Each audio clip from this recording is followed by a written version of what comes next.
Mungkin video kali ini akan terkesan seperti keluh kesah yang gak jelas.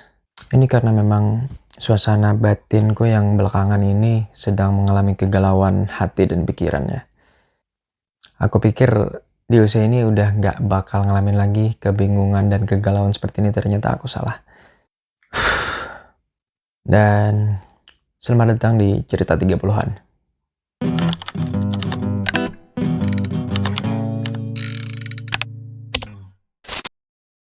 Waktu kecil kalau milih sesuatu itu cuman berdasarkan mau nggak mau atau suka nggak suka.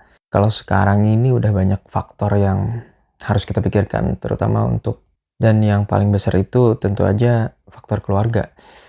Seperti yang kita tahu, pilihan itu cuman ada ya atau tidak. Hanya dua pilihan itu. Tapi pertimbangan dan konsekuensinya nggak sesimpel itu ketika kita memilih pilihan itu. Jadi di waktu sekarang ini, beberapa waktu belakangan ini aku mengalami lagi yang disebut hidup itu pilihan. Terakhir kalau aku coba ingat-ingat itu, aku ngalamin momen seperti ini rasanya waktu mau masuk kuliah. Bingung pilih jurusan mana, kampus mana. Itu udah sekitar 12-13 tahun yang lalu kali. Dan sekarang ini aku mengalami lagi hal itu. Kalau dulu itu tentang perkuliahan, sekarang ini tentang kerjaan, tentang profesi lah. Singkat cerita, bisa dibilang aku dapat kesempatan, dapat kerjaan yang dimana kerjaan itu sebenarnya diidam-idamkan dan diimpi-impikan oleh banyak orang. Tapi dalam kasus aku ini, aku nggak merencanakan dan aku nggak ingin sebenarnya mendapatkan profesi itu.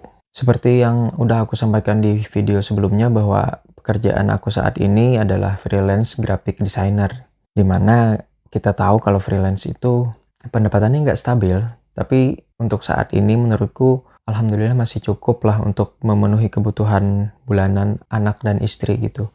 Dan menurutku pribadi, profesiku sebagai graphic designer ini masih punya potensi untuk aku kembangkan ke depannya gitu. Apalagi pekerjaan sebagai graphic designer ini memang aku suka, aku nikmati karena hobi juga gitu. Nah, sekarang yang menjadi masalah adalah aku mendapatkan kesempatan untuk mengambil profesi lain yang selama ini aku nggak sukai, tapi menjadi idaman banyak orang gitu. Sejujurnya aku nggak mau ngambil kesempatan itu dan berpikir untuk menjalankan kehidupanku ya seperti biasa, seperti yang apa adanya sekarang. Bukan karena profesi itu jelek, sama sekali bukan. Justru karena profesi itu bagus dan pekerjaannya itu sangat mulia. Tapi ada beberapa hal yang membuat aku nggak suka dengan profesinya itu. Salah satu faktor terbesarnya adalah waktu yang nggak sefleksibel sekarang.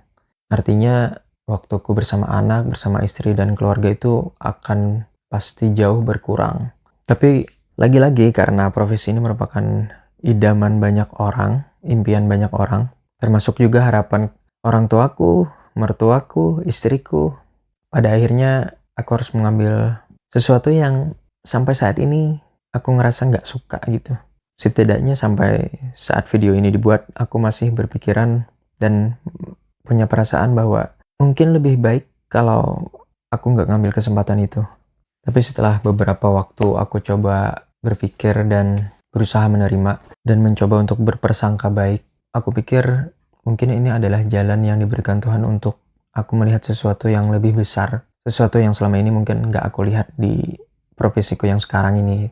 Aku coba untuk memikirkan hal-hal positif yang mungkin terjadi jika aku mengambil profesi tersebut. Dan hal terbesar yang membuat aku berpikir untuk tetap mengambil kesempatan ini adalah aku nggak mau ngecewain orang-orang yang udah mendukungku, orang-orang yang udah mendoakanku, orang-orang yang selama ini mensupport kehidupanku sampai di titik ini. Dan sejujurnya juga aku nggak tahu apakah aku akan tetap nggak suka dengan profesi ini setelah aku menjalankannya nanti, atau justru malah menikmati dengan profesi yang baru itu. Aku juga nggak menutup kemungkinan itu bakal terjadi. Jadi pada akhirnya aku putuskan untuk coba mengambil profesi ini. Profesi yang menjadi idaman banyak orang.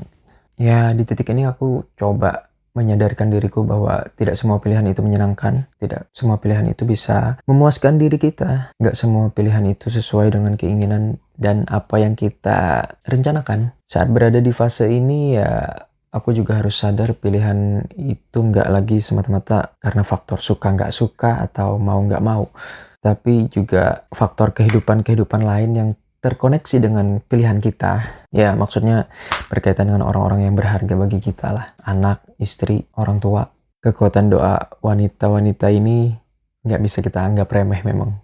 Ya, begitulah konsekuensinya menjadi dewasa. Kita nggak bisa lagi mengambil keputusan hanya berdasarkan subjektivitas diri kita sendiri, berdasarkan ego kita secara pribadi. Bahkan mungkin justru ego kita yang harus kita korbankan. Hal-hal yang kita suka itu yang harus kita korbankan demi mewujudkan keinginan atau harapan orang-orang yang juga berharga bagi kita. Ya, walaupun sulit, mungkin itulah esensi dari kehidupan ini. Akhirnya aku juga sadar bahwa ternyata nggak selamanya memberi itu yang sulit. Menerima pemberian juga ternyata bisa sesulit itu.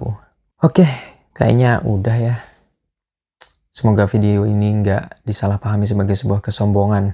Terima kasih sudah mendengarkan dan sampai jumpa di video-video berikutnya. Bye-bye.